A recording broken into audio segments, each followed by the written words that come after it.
네, 시청자 여러분 안녕하십니까? 박종진입니다. 네, 이제 대학 수학 능력 시험, 수능이라 그러죠. 대한민국은 이게 수능이 되게 큰 시험입니다.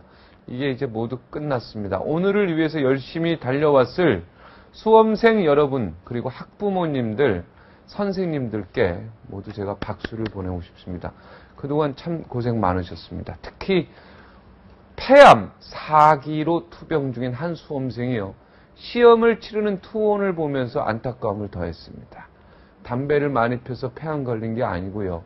수험생 김군은 2년 전에 근육암 판정을 받은 후에 암이 또 다른 곳으로 전이가 되면서 수차례 수술과 항암 치료를 받아왔는데 이 TV로 보는 화상 수업을 받으면서도 끝까지 공부의 손을 놓지 않았다고 합니다. 불과 이틀 전까지 폐관을 꽂고 있을 정도로 상태가 나빴지만 오늘 시험을 꼭 보려고요. 네, 식사도 악착같이 하면서 버텼다고 합니다. 공부 안 하고 오늘 시험 보는 학생들 부끄럽지요? 네, 저도 부끄럽네요. 이 얘기 들으니까. 부디 쾌차하시기를 꼭 기도하겠습니다. 정치권 소식 먼저 짚겠습니다. 문재인 안철수 후보 측 실무팀이요. 새정치 공동선언. 네, 이게 아주 중요한 내용인데 이걸 작성하기 위해서 오늘 처음으로 만납니다. 양측의 신경전이 갈수록 팽팽합니다. 반면에 새누리당은 단일화는 낡은 정치라는 공세를 피면서 맞불 카드를 여러 개 지금 내밀고 있습니다. 대선이 가까워지면서 빅 3인의 공방이 뜨겁습니다. 오늘 새롭게 인사하시는 시사평론가 모시겠습니다. 이강윤 시사평론가 함께 자리했습니다. 네, 안녕하십니까? 안녕하세요. 네, 오늘 잘하셔야 되는데. 네, 궤도를 한번 왔으니까 이 궤도가요 시원하게 쾌도입니다. 칼로 위에 쾌, 네, 쾌, 아주 흔쾌하게 쾌해야 됩니다. 자, 뭐 이제 단독 회동한 지 이틀 됐지요. 네. 그런데 벌써 불협화음이에요. 뭐 신당 창당서를 민주당이 이걸 흘렸다, 왜곡했다. 이런 얘기가 나오죠. 예. 그러니까 지금 안철수 후보 캠프 쪽에서 발끈했습니다. 네. 자꾸 이러지 마라 이렇게. 그건 뭐 불협화음이라고 볼 수도 있고, 네. 뭐 큰 회담하다 보면 네. 곁에 있는 사람들 자기 생각 조금 더 버무려서 네. 희망사항 섞어서 말해 온 게 그동안 또 여의도식 정치권의 화법이기도 했는데 네. 안철수 후보 측은 뭐 여러 면에서 좀 새롭죠. 네. 그리고 굉장히 정교하게 다루어 나가야 할 의제니까 단일화라는 게 공식 발표됐던 7개항 그 워딩 내에서 엄밀하게 움직이자 뭐 그런 뜻으로 좀 이견을 말한 것 같습니다. 그러니까 일부에서 뭐 안철수 후보 양보론이라거나 김부겸 민주당 선대본부장이 단일화 룰 하는데 뭐 국민 알 권리 충족해야 한다 같은 뭐 3개항 원칙도 말하고 결국은 대선 후에 신당 창당하는 거 아니겠느냐 이런 추측성 얘기들 나오니까 네. 그 세 가지 다 없었던 얘기인데 왜들 이러냐 이제 튜닝 같이 해서 서로 안 한 말 했다고 하고 또 자칫 그렇게 몇 번 핑퐁처럼 왔다 갔다 하면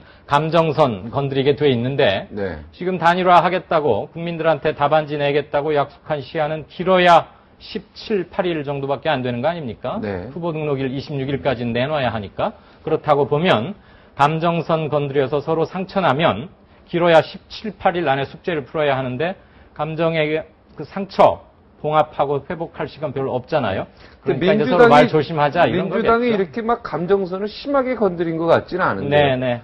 그렇죠? 이 합의사항 7개 항 이게 상당히 좀 추상적이지 않습니까? 이거를 조금 구체화하는 과정 아니겠습니까? 신당 창당설도 거기서 나온 거겠죠. 네, 그 구체하는 과정에서 자칫 예민하게 또는 확대 해석될 수 있는 부분은 좀 발언을 삼가하자 뭐 이런 정도로 이해해 주는 게 될 것 같습니다. 네, 이번 단일화에서 문재인 후보가 너무 저자세로 나가는 거 아니냐. 그날 합의 사항도 사실상 안철수 후보가 제기한 걸 민주당이 다 받아준 거 아니냐. 예. 실질적으로 문 후보는 아무것도 안 가져갔고 안철수 후보는 5개의 항을 적은 쪽지를 가져갔다고 제가 좀 들었는데. 예. 뭐 그런 기사화도 됐는데 그거 뭐 종이에 꼭 적어가면은 그것을 아주 적극적으로 반영시키겠다는 의지의 표현으로 꼭 볼 필요는 없는 거죠. 네. 자기 꼭 하고 싶은 말 흉중에나 심중에 넣어갖고 있다가 그거 관찰하면 되는 거고. 네. 7개 항 중에 한 4개 내지 5개 항은 특히 안철수 후보가 그동안 뭐 이분 원래 말은 좀 모호하게 하는 편입니다만 가끔 명치 박아서 세게 말할 땐 하죠. 사람들은 그 안철수식 화법에 조금 좀 답답해 하기도 하고, 뭐 기자들 특히 많이 그랬을 텐데, 전남대에서는 비교적 세게 얘기했고, 그런 것들을 많이 담아서 명분은 안철수 후보 측이 많이 취하고, 단일화 답변 시한, 사람을 누구로 콕 찍어서 정한다. 이것 시한을 정한 것은 민주당 측이 얻어낸 거 아니냐. 뭐 그런 해석들도 충분히 가능하다고 봅니다. 어쨌거나 뭐 메모지에 뭘 몇 개 항을 적어갔니 뭐 어쨌든 그건 그렇게 중요해 보이진 않습니다. 네. 단일화 시기랑 투표 시간 연장하자고 맨 마지막에 그렇죠. 넣은 것이 제가 민주당 볼 때 측에. 민주당 네. 느낌이에요. 이거 추측이죠. 충분히 그런 추측 가능합니다. 그리고 네. 문재인 후보가 안철수 후보 자극할 만한 것들은 미리 다 버리라고 뭐 네. 자기 스태프들한테 얘기한 건 확인이 되고 있고요. 네. 자, 합의사항 가운데 좀 내용을 좀 보겠습니다. 예. 모든 기득권을 내려놓자. 이게 의미하는 게 뭡니까? 뭐 국회의원들 그동안 우리가 좀 안 좋은 투로 얘기할 때 지적해왔던 특권들뿐만 말하는 건 아닐 겁니다. 네. 그동안의 직업 정치인들이 사실 한번 뭐 배지를 달면 뭐 선수 쌓아가면서 군림하는 직업적 정치였고 굉장히 진입 장벽도 까다로웠고 선거제도 이렇게 바꾸고 저렇게 바꾸고 뭐 선거구 획정들 선거 때마다 정치개혁 특위 열어서 뭘 하지만 결국은 기존의 체제를 온전시키는 그리고 신인들의 진입 장벽 많이 좀 칸칸이 채우고 이랬지 않습니까? 그런 것들 그만 혁파하자는 거겠죠. 그래서 정말 아마 안철수 후보는 특히 이 부분에 방점을 찍는 것 같아요. 나 안철수의 정치권 진입을 통해서 한국 정치의 질적인 변화를 가져왔다. 로 기억되기를 바라는 그런 점에서 이제 계속 새 정치를 얘기해 왔던 건데 이 부분에 대해서 고민이 많이 깊었더라면 네. 9월 19일 날 대선 출마 선언을 할 때 아예 분명히 자기가 생각하는 새 정치를 그냥 막연하게 원래 저 뭐 하늘 아래 새로운 건 없지 않습니까? 그러니까 구정치의 나쁜 점을 고치자. 이걸 우리가 새 정치라고 말하지는 않죠. 흔히 말할 때 구정치의 폐해 고쳐야 할 것은 당연히 고쳐야 하는데 그동안 그게 뭐 관습이 되었건 뭐가 되었건 잘 못 고치고 있던 것들 고치는 건 물론이고 새 정치는 구정치의 구태를 고치는 것으로부터 시작해서 적어도 우리가 해보지 않았던 또는 잘 상상하지 못했던 한두 개를 한번 도입해서 해보자. 이렇게 말했더라면 그동안 안철수 후보 측과 기존의 직업적 정치인들 그룹 사이에 그렇게 뭐 소통이 잘 안 돼서 뭐 이걸 고쳐란 말이야? 저거 해야 돼? 숙제를 뭘 해야 돼? 이런 미스커뮤니케이션은 좀 많이 줄었을 것이다. 이런 생각은 뒤늦게 아쉬움은 같습니다만 일단 그런 거가 담겨야 될 것 같고 그 다음에 국민의 자존감을 떨어뜨리는 정치 이제는 좀 지양되어야 되지 않겠습니까? 뭐 그것들에는 비생산적인 국회도 있을 것이고 고비용 저효율 구조 이런 것대로 고쳐야 할 이걸 가지고 구체적으로 민주당의 그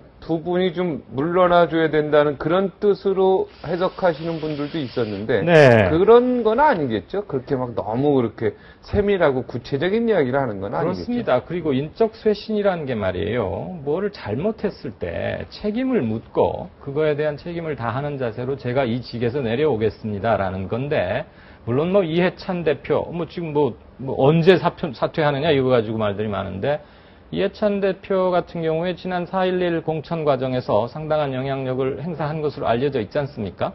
그렇지만 민주당의 패배 이후에 새로 지도부를 구성할 때 뭐 국민들 한 25, 6만 명 참여한 투표인단 그런 것들 다 거쳐서 수립된 지도체제니까 문 후보 선출 이후에 뭔가 당이 잘 안 돌아간다. 그리고 바뀌는 모습을 가시적이고 상징적으로 빨리 보여주기 위해서 귀하가 좀 물러나줘야 하는 거 아니겠느냐라고 지금 요구하는 건데 말하자면 그게 그 쇄신 요구가 사실 정당한지에 대해서 뭐 논란이 있을 수 있다고 봅니다. 네. 어쨌거나 그 두 사람을 콕 찍어서 말할 평론가님은 어떻게 생각합니까? 이 두 분이 내려와야 된다고 생각하는 겁니까? 아니면 이분 뭐 민주당 입장에서 두 분 그 자리에 지켜야 이번 선거에서 더 이길 수 있다고 보는 시각입니까? 글쎄요. 제가 뭐 당인이 아니기 때문에 그리고 네. 평론가가 그러니까 그런 것까지 뭐, 관여할 부분일지는 객관적으로 모르겠습니다만 관여는 안 하더라도요. 뭐 내려오는 게 맞다.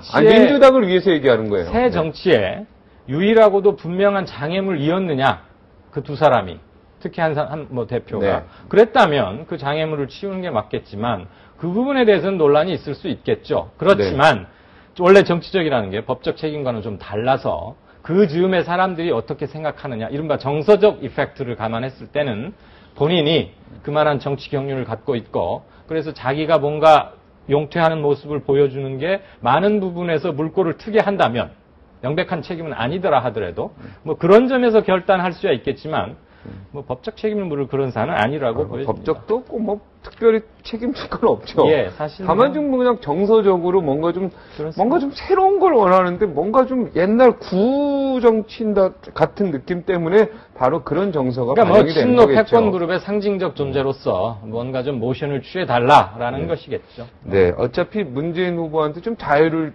주자. 어차피 이해찬 당대표가 상황 노릇을 하는 거 아니야. 이런 얘기가 계속 제기돼 왔기 네, 때문에 네. 이런 측면에서 좀 자유롭게 좀 해주자. 이런 차원이겠죠. 뭐 떼밀려서 나가는 모습이 굉장히 본인에게나 주변에 다 기분 안 좋은 나쁘죠. 건데. 예.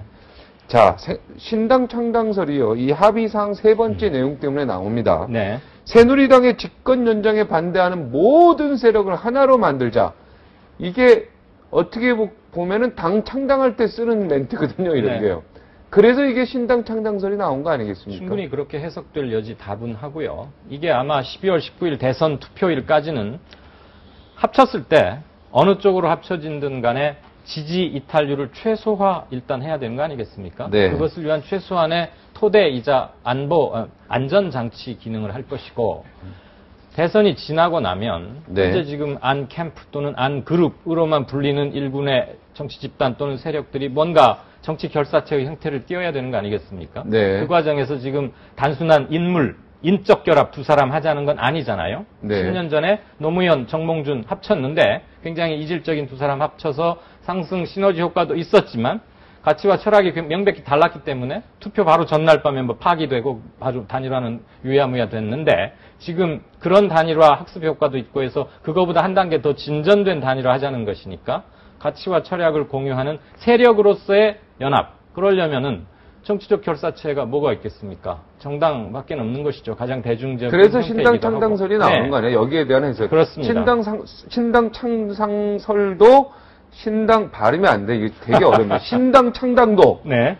우리가 배제할 수 없다. 뭐 충분히 이렇게 얘기하는 건 그렇죠. 충분히 이거는 맞습니다. 일리가 있는 네네. 얘기죠. 그러니까 예. 창당을 해서 각자 다른 당으로 합치든 아니면 어디에 들어오든 뭐 빅텐트를 치든 간에 네. 당 형태로 가는 건